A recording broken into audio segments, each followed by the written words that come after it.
السلام علیکم ناظرین، پروگرام دین اور دنیا کے ساتھ میں ہوں آپ کا میزبان اویس اسحاق۔ ناظرین، ذی الحج کی آمد ہو چکی ہے اور آج ذی الحج کی 2 تاریخ ہے۔ یہ وہ ایام ہیں جو مغفرت والے ایام ہیں اور انہی ایام میں حج بھی کیا جاتا ہے۔ نبی علیہ الصلوۃ والسلام نے فرمایا جس نے حج کر لیا اس کا ٹھکانہ جنت ہے۔ تو پتہ چلا کہ حج کے ساتھ اللہ تعالیٰ نے جنت کا وعدہ کر رکھا ہے۔ تو جب اتنا بڑا اجر اللہ تعالیٰ حج کے اوپر دے رہے ہیں تو یقیناً یہ عمل بھی بہت بڑا ہے، اور جتنا بڑا عمل ہوتا ہے ناظرین اس کو اسی طریقے سے سیکھ کے کیا جاتا ہے، اور کرنے والے کو اس کے فضائل اور اس کے اعمال کے بارے میں پتہ ہونا چاہیے کہ وہ اس سفر کو کیسے کر رہا ہے۔ یقیناً ناظرین حدیث میں یہ بھی آتا ہے کہ یہ سفر جو ہے وہ تمام عبادتوں سے مشکل سفر ہے، مشکل سفر ہے، اسی لیے اللہ تعالیٰ نے اس کے ساتھ جنت کا وعدہ کر رکھا ہے۔ تمام عبادتوں میں سب سے زیادہ مشکل عبادت جنت، اسی لیے اس کو قرار دیا گیا ہے، حج کو قرار دیا گیا ہے۔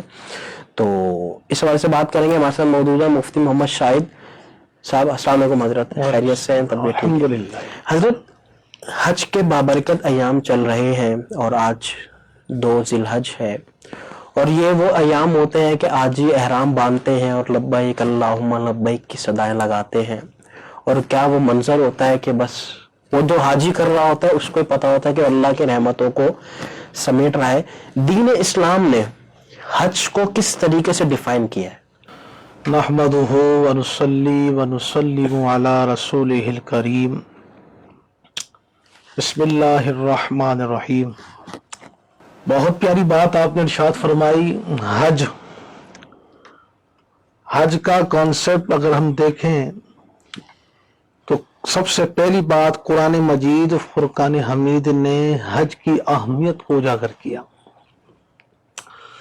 اللہ تبارک و تعالی نے اپنے پیارے کلام کے اندر 4 سپارہ بالکل شروع ہے، ارشاد فرمایا ان اول بیت وضع للناس للذی ببکۃ مبارکا وہدی للعالمین فیہ آیات بینات مقام ابراہیم ومن دخلہ کان آمنا۔ یہ پورا حج نامہ اللہ رب العزت نے قرآن مجید فرقان حمید میں ارشاد فرمایا ہے۔ اب حج چونکہ 9 ذی الحج کو 9 ہجری کو فرض ہوا، اور یہ اسلام کا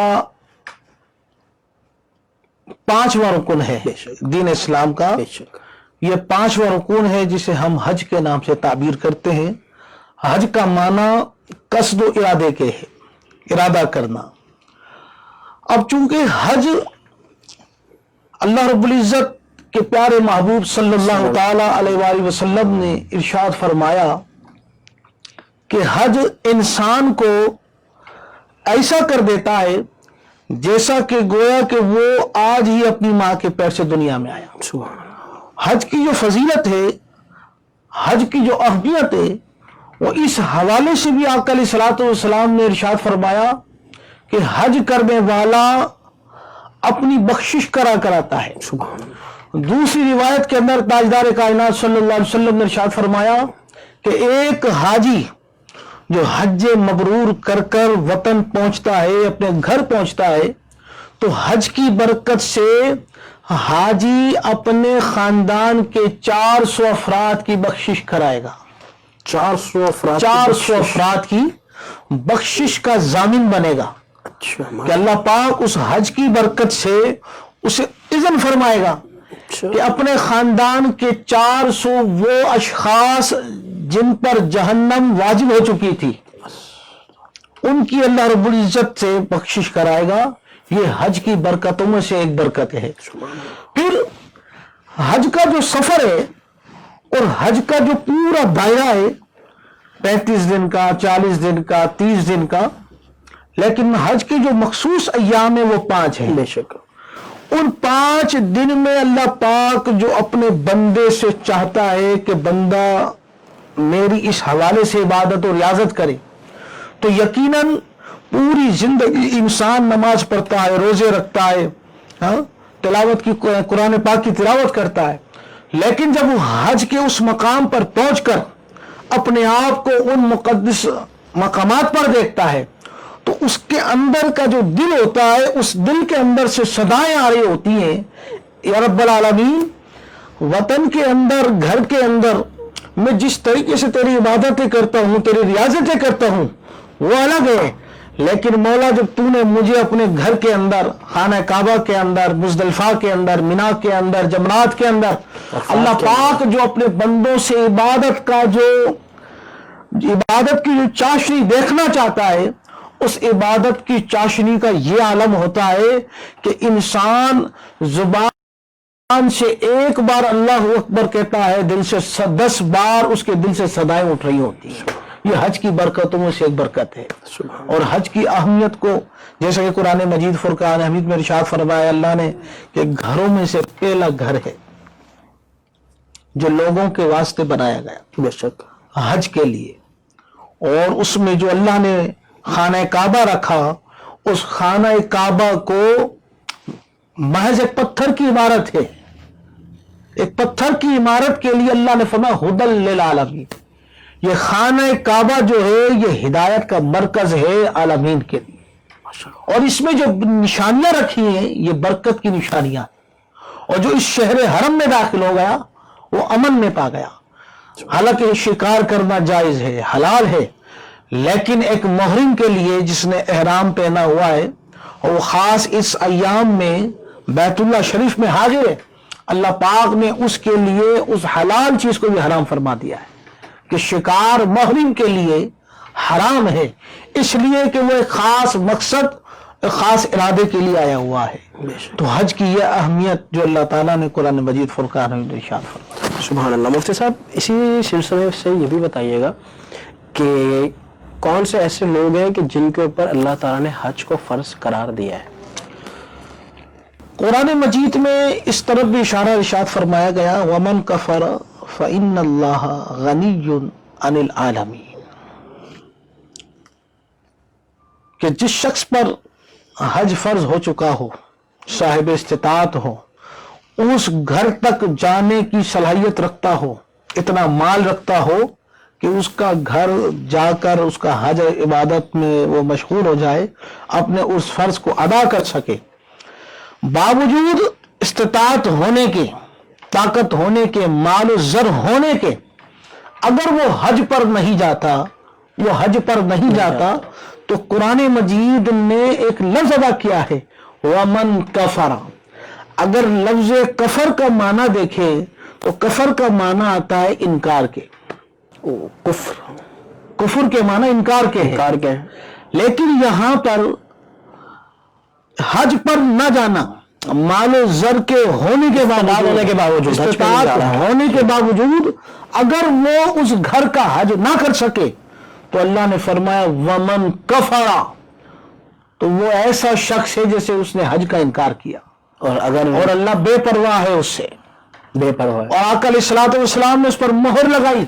حضور فرمایا جو حج پر جانے کی طاقت رکھے اور نہ جا سکے، اس کا دل نہیں کرتا، اپنے بزنس میں بہت زیادہ ایکٹیو ہے، اگر وہ نہ جا سکے تو آقا علیہ السلام نے ارشاد فرمایا وہ کافر ہو کے مرے، وہ نصرانی ہو کر مرے، اللہ تبارک و تعالیٰ کو اس کے ایمان کی کوئی پرواہ نہیں۔ ہمارے معاشرے میں تو لوگ یہ بولتے ہیں نا کہ بھائی میرے پاس ٹائم نہیں ہے، بعد میں کر لیں گے، ایسا ہی نا کہ بوڑھے ہو کے کر لیں گے، جب نیک بنیں گے تب کر لیں گے، اور ابھی تو ہم جوان ہیں، ابھی ہمیں کیا ضرورت ہے ان چیزوں کی۔ تو یقیناً ان لوگوں کے لیے ناظرین ایک پیغام ہے کہ اگر کوئی یہ سمجھتا ہے کہ بھائی یہ چیز ہم بعد میں کر لیں گے، مفتی صاحب بیان فرما رہے ہیں کہ اگر اللہ نے آپ کو توفیق دی ہے، ہمت دی ہے، مال و استطاعت دیا ہے، تو اس فرض کو جتنا جلدی ہو سکے انسان کو ادا کر لینا چاہیے۔ اچھا یہ بھی بتائیے گا کہ آپ نے بتایا حج کے 5 ایام مخصوص، جی ویسے تو 40 دن کا پیکج بھی ہوتا ہے، 30 دن کا بھی ہوتا ہے، لیکن 5 ایام مخصوص ہیں، ان کے بارے میں بھی بتائیے گا اور حج کا مختصر طریقہ بھی بتائیے گا۔ حج کی جو 5 ایام ہیں،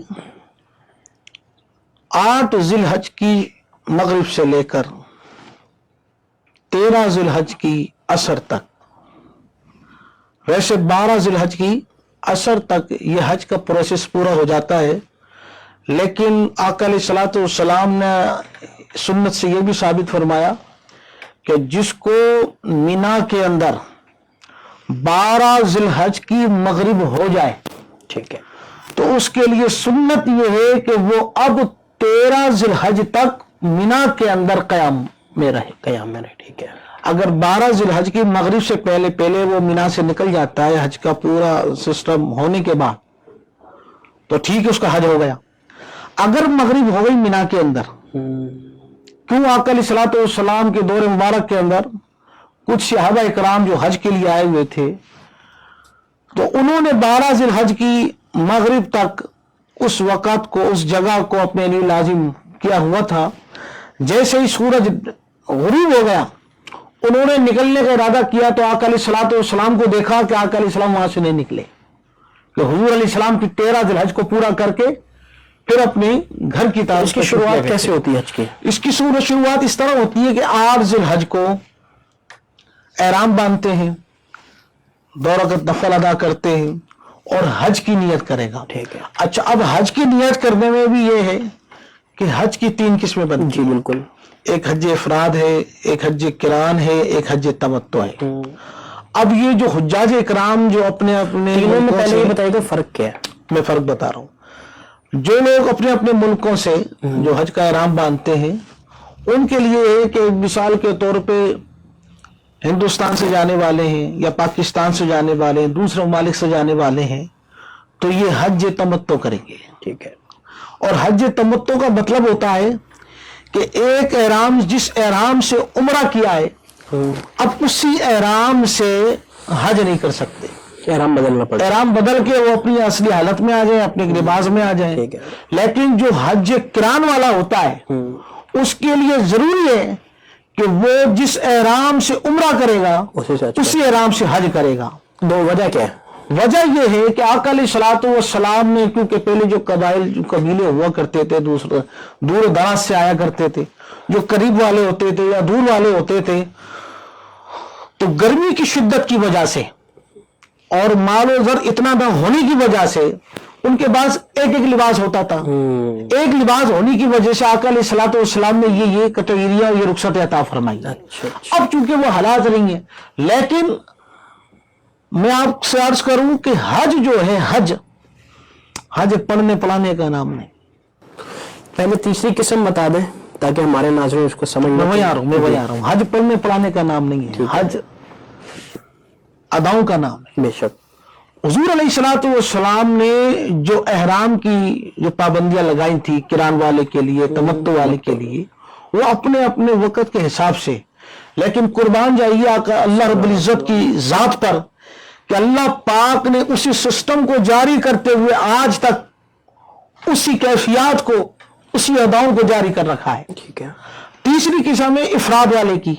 تو افراد والا جو ہوتا ہے جسے ہم مفرد کہتے ہیں، اس کے لیے چاہے وہ ایک ہی احرام سے حج عمرہ کرے، چاہے وہ الگ الگ احرام سے، گنجائش ہے اس کے لیے گنجائش ہے. تو یہ 3 اقسام ہیں حج کی: حج افراد، حج قران، حج تمتع. پاکستان اور ہندوستان اور جو قریبی جو ریاستیں ہیں جو وہاں سے آنے والے ہیں ان کے لیے تمتع بنتا ہے. قران اس کے لیے بنتا ہے کہ وہ یہ چاہتا ہے کہ بس میں ایک ہی احرام میں رہوں اور ایک ہی احرام میں اللہ کی عبادت کرتا رہوں. یہ تقویٰ زیادہ ہے اس کے اندر، وہ ایک ہی احرام کے اندر رہتا ہے.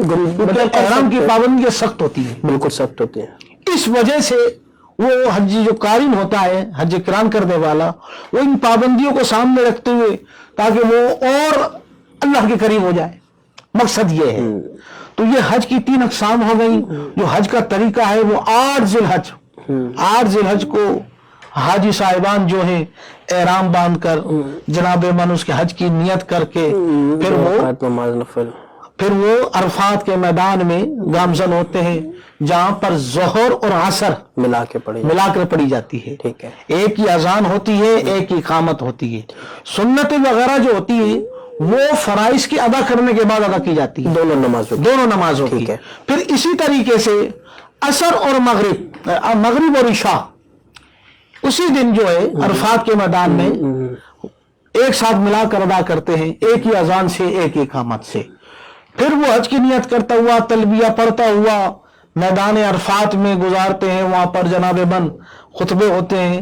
اگر قریبی جگہ مسجد نمرہ ہے، اگر مسجد نمرہ میں جگہ مل جائے تو بہت ہی اچھی بات ہے. جہاں ان کے خیمے مختص ہوتے ہیں تو جہاں ان کو جگہ ملے وہاں بیٹھ کر خود حج کا خطبہ سماعت کرے اور اللہ سے گریہ زاری کرے. کیونکہ میدان عرفات کے اندر بندہ اللہ کے اتنا قریب ہو جاتا ہے، اتنا قریب ہو جاتا ہے، 2 گام یا 2 تیروں کا اشارہ کیا ہے کہ اللہ پاک، یہ بخاری مسلم کی روایت میں ہے کہ اللہ پاک کے قریب انسان اتنا ہو جاتا ہے عرفات کے میدان میں. اس عرفات کے میدان میں اللہ سے گریہ زاری کرے، اللہ سے دعائیں کرے. یہ دعائیں کرنا، یہ گریہ زاری کرنا، یہی اس کی بخشش کی دلیل اور بخشش کی ضمانت ہے. پھر وہ عصر تک وہاں سسٹم میں رہتے ہیں. پھر مغرب کی اذان ہونے سے پہلے وہ مقام مزدلفہ کی طرف روانہ ہو جاتے ہیں. ٹھیک ہے. جب وہ مزدلفہ کی طرف روانہ ہوتے ہیں تو وہاں کنکریاں بینتے ہیں. پھر مغرب اور عشاء کی نماز وہاں ملا کر پڑھی جاتی ہے. عشاء کی نماز پڑھ کے حاجی صاحبان وہاں پر جگہ ملتی ہے آرام کر لیتے ہیں. صبح کی نماز ہوتی ہے. نماز کے بعد یہ 8-9 ذی الحج آ گیا. 9 ذی الحج کی صبح دن نکلنے سے پہلے حاجی صاحبان کو جمرات کی طرف جانا ہوتا ہے، جہاں پر پہلے شیطان کو 7 کنکریاں مارنی ہوتی ہیں. وہاں پر اپنا سفر جاری رکھتے ہیں. وہ کنکریاں مارتے ہیں. کنکریاں مار کے جناب من پھر وہ اپنے خیموں کی طرف آتے ہیں، مینا کے اندر آتے ہیں. پھر صبح کا جو وقت آتا ہے 10 ذی الحج کا، پھر اس کے اندر فجر کے بعد قربانی ہوتی ہے. اب قربانیوں کا الگ الگ سیٹ اپ ہوتا ہے. کسی کی قربانی 10 بجے ہوتی ہے، کسی کی 12 بجے. جو ٹائم میرے خیال سے دیا جاتا ہے اسی ٹائم کے اندر حاجی کو اپنے سارے معاملات اس دن کے پورے کرنے ہوتے ہیں. ٹھیک ہے. پھر وہ حاجی جمرات پہ پہنچ کر کنکریاں مار کر پھر طواف زیارت کے لیے افضل طریقہ یہ ہے کہ 10 ذی الحج کو طواف زیارت کر لے، جس طواف افادہ بھی کہتے ہیں. ٹھیک ہے، جو واجبات میں سے.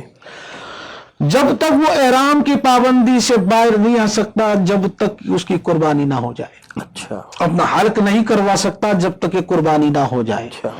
پھر وہ حرم پہنچتا ہے. حرم پہنچ کر پتا چلتا ہے کہ آج قربانی ہو گئی ہے تو وہ احرام سے باہر آتا ہے، حلق کرواتا ہے، غسل کرتا ہے. غسل کر کے آقا علیہ السلام نے یہ ارشاد فرمایا ہے جب تم مقام حرم کے اندر پہنچو تو بہتر اور افضل طریقہ یہ ہے اپنے آپ کو ریلیکس کر لو. ٹھیک ہے. احرام سے باہر آ جاؤ، حلق کروا لو، غسل کر لو. غسل کر کے اچھے کپڑے پہن کر پھر حرم کعبہ کے اندر آ کے طواف زیارت ادا کرے. طواف زیارت کا وہی طریقہ ہے جو عمرے کے لیے ہوتا ہے. جی بالکل. کہ 2 رکعت نفل ادا کرتے ہیں، 7 پھیرے لگائے جاتے ہیں. اس کے اندر سعی بعد میں ہے، اس کے وہ عمرے کا حصہ نہیں ہے لیکن وہ حج کا حصہ ہے. پھر وہ جناب من طواف زیارت کر کے وہ صحیح کی طرف آئے گا، 2 رکعت نفل ادا کرے گا. وہ کر کے پھر وہ 10 ذی الحج کو پھر اپنے مقام عرفات کے اندر، مقام مینا کے اندر آ کر وہ اپنی عبادت کے اندر مصروف ہو جائے. دوسرا دن آئے گا. دوسرے دن کی عبادت کیا ہے؟ 11 ذی الحج کی. 11 ذی الحج کی جو عبادت ہے صرف اور صرف جمرات پر جا کر دوسرے شیطان کو کنکریاں مارتی ہیں. ٹھیک ہے. پھر اس کی واپسی پر مسجد خیف پڑتی ہے. مسجد خیف کی زیارت کرنا بھی عبادتوں میں سے ایک عبادت ہے. اس لیے کہ آقا علیہ الصلوۃ والسلام نے جب جمرات سے واپس ہوئے تھے تو اسی مسجد کے اندر ٹھہراؤ دیا تھا.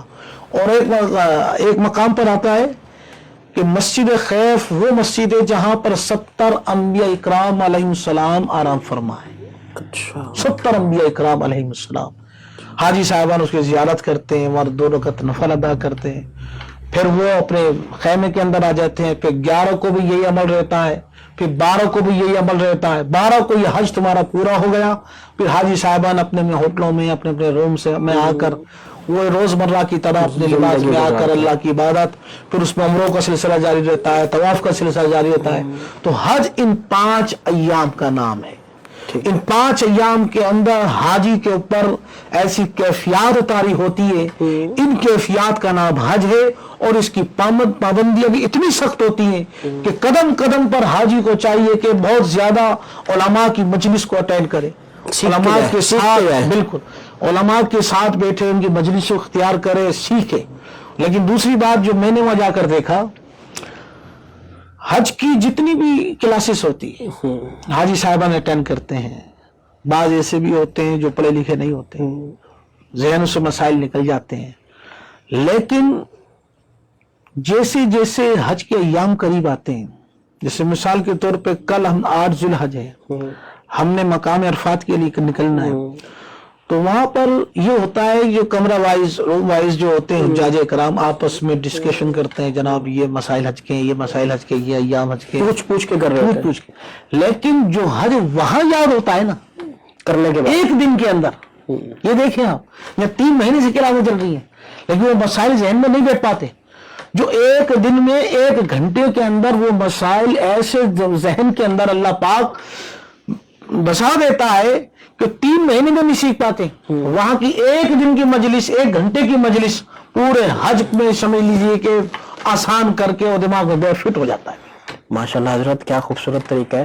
اچھا یہ بتائیے گا کہ یہ تو آپ نے اس بندے کا بتایا جو حج کر رہا ہے، جو صاحب توفیق ہے، ایک بندہ وہ جو صاحب توفیق نہیں ہے لیکن اس کا ایمان ہے کہ وہ بھی حج پہ جائے اور اپنی مغفرت کروا کے آئے، تو ایک نے تو مغفرت کروا لی، ایک بیچارہ مغفرت کروانے کے آسرے میں ہے، اس کے لیے کیا کچھ شریعت نے ایسے اعمال رکھے ہیں کہ وہ بھی ان حاجیوں کے ساتھ شریک ہو سکے، ان کے اجر میں شریک ہو سکے؟ بہت پیاری بات کہی، اور آپ نے ان یہ سمجھ لیں کہ مجھ جیسے غریبوں کے تاروں کو چھیڑ دیا۔ حج کی تڑپ کس کے سینے میں نہیں؟ ہر مسلمان کے سینے میں۔ جس نے کلمہ نبی پاک کا پڑھا ہے اس دل میں حج کی تڑپ ہے، وہ بدبخت ہے جس کے دل میں حج کی تڑپ نہ ہو۔ آقا علیہ الصلوۃ والسلام نے ارشاد فرمایا، راوی حضرت ابو ہریرہ رضی اللہ تعالیٰ عنہ، حضرت ابو ہریرہ عرض کرتے ہیں کہ میں نے خود اپنے کانوں سے حضور علیہ الصلوۃ والسلام کو ارشاد فرماتے سنا کہ آقا علیہ السلام فرماتے ہیں، جو دنیا میں آیا ایمان اس کو نصیب ہوا اور اس کے سینے میں حج کی تڑپ پیدا نہ ہوئی، اس کا ایمان کامل نہیں۔ اچھا، وہ اپنی ایمان کی خیر کرے، اس کے ایمان میں کہیں کمزوریاں ہیں کہ اس کے سینے میں حج کی تڑپ پیدا نہیں ہوئی تو ایمان مکمل نہیں ہے۔ ایمان مکمل نہیں، جس کے سینے میں حج کی تڑپ نہ ہو، چاہے وہ استطاعت رکھے یا نہ رکھے، وہ بات کی بات ہے، اس کے ایمان میں کمزوریاں ہیں۔ اللہ اکبر۔ اور حج جیسی نعمت، اللہ اللہ، حضرت داؤد علیہ الصلوۃ والسلام جو اللہ کے بہت برگزیدہ پیغمبر حق جو گزرے ہیں، ارشاد فرماتے ہیں حضرت داؤد علیہ الصلوۃ والسلام، اے اللہ مجھے امت محمدیہ میں پیدا کیوں نہیں فرمایا؟ ہاتف غیب سے آواز آتی ہے، داؤد ہم نے آپ کو اپنا پیغمبر بنایا، اپنا نبی بنایا ہے۔ تو حضرت داؤد علیہ السلام عرض کرتے، رب العالمین میں بے شک تیرا نبی ہوں، تیرا پیغمبر ہوں، لیکن اس سے بڑھ کر میں تیرے پیارے محبوب خاتم النبیین صلی اللہ علیہ وسلم کی امت میں امتی ہونا پسند کرتا ہوں۔ میں تیرے نبی کی امت، تیرے نبی کا امتی ہوتا تاکہ مجھے حج کی سعادت ملتی، میں حج کرتا اور اپنے نبی کے طور طریقے کو ادا کرتا۔ اس سے یہ بات ثابت ہوئی کہ حج کی اتنی اہمیت۔ تو کچھ ایسے اعمال ہیں جن کے ذریعے سے حاجی جو ہے وہ بھی پارٹیسپیٹ کر سکتا ہے، کچھ اجر لے سکتا ہے، مختصر بتائیں۔ حج کی جو برکتیں ہیں، حج کا جو ایک دائرہ ہے، اگر یہ دیکھا جائے کہ ایک شخص حج کی طاقت نہیں رکھتا، پیسے نہیں رکھتا اتنا، حج نام ہے لاکھوں روپے کا نام، بالکل، لیکن اس کی طلب ہے، اس کا ایمان ہے، وہ کیا کرے؟ طلب بہت ہے، طلب بہت ہے، زیادہ اس کے اندر ہے، اسباب نہیں ہے، اسباب نہیں ہے، لیکن یہ بات مشاہدے میں آئی ہے، تم اپنے سینے میں طلب تو کر کے دیکھو، اسباب وہاں سے بنتے ہیں، بلاوے وہاں سے آتے ہیں۔ اللہ رب العزت نے کیا فرمایا؟ جو میری طرف ایک بالش چل کر آئے تو میں 10 بالش اس کے طرف چل کر جاتا ہوں، سبحان اللہ۔ جو میری بارگاہ میں دوڑ کر آئے تو مجھ سے زیادہ دوڑ کر اس کی خدمت پہ جاتا ہوں۔ تو جس کے سینے میں طلب ہوتی ہے نا، وہ طلب اس کو اس مقام پر پہنچا دیتی ہے۔ اصل بات ہے طلب۔ کیا بات ہے حضرت، بہت بہت شکریہ مفتی صاحب نے ہمیں پورا طریقہ بتایا کہ حج کیا ہے، فضیلت کیا ہے، اعمال کیا ہے، اور کس طریقے سے انبیاء کرام کی یہ شوق ہوا کرتا تھا کہ وہ بھی حج کریں. اور یہ حدیث بھی سنائی ہے کہ ہر مومن کے دل میں حج کی طلب ہونی چاہیے. اگر ہر مومن کے دل میں حج کی طلب نہیں ہے، اس کا مطلب اس کا ایمان مکمل نہیں ہے. ناظرین، اسی کے ساتھ بڑھتے ہیں نعت رسول مقبول صلی اللہ علیہ وسلم کی طرف. حج کے حوالے سے مفتی سید شاہ صاحب نے بہت خوبصورت اشعار بولے. شکر ہے تیرا خدایا میں تو اس قابل نہ تھا، شکر ہے تیرا خدایا میں تو اس قابل نہ تھا، تو نے اپنے گھر بلایا میں تو اس قابل نہ تھا، تو نے اپنے گھر بلایا میں تو اس قابل نہ تھا، ڈال دی ٹھنڈک میرے سینے میں تو نے ساکیا، ڈال دی ٹھنڈک میرے سینے میں تو نے ساکیا، اپنے سینے سے لگایا میں تو اس قابل نہ تھا، اپنے سینے سے لگایا میں تو اس قابل نہ تھا، مدتوں کی پیاس کو سیراب تو نے کر دیا، مدتوں کی پیاس کو سیراب تو نے کر دیا،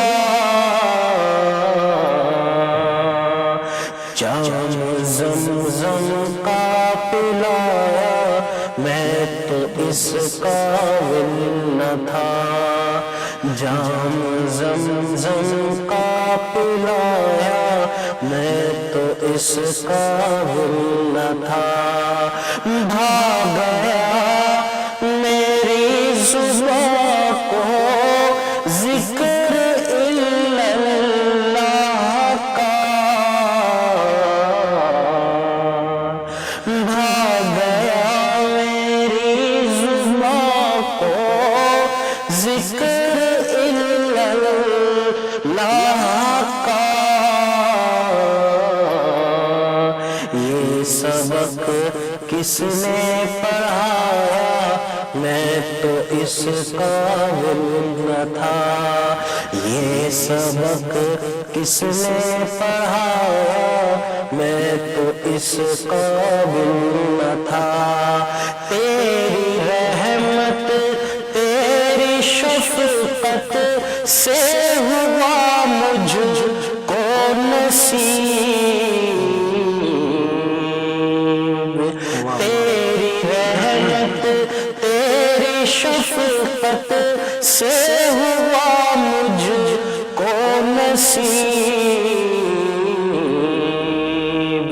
گنبد خضرا کا سایہ میں تو اس قابل نہ تھا، گنبد خضرا کا سایہ میں تو اس قابل نہ تھا، بارگاہ سید القونین میں آ کر نفیس، بارگاہ سید القونین میں آ کر نفیس، سوچتا ہوں کیسے آیا میں تو اس قابل نہ تھا، شکر ہے تیرا خدایا میں تو اس قابل نہ تھا، تو نے اپنے گھر بلایا، میں تو اس قابل نہ تھا۔ اپنے میزبان اویس صاحب کو دیجیے اجازت، انشاءاللہ آپ سے ملاقات ہوتی ہے اگلے ہفتے، تب تک کے لیے اللہ حافظ۔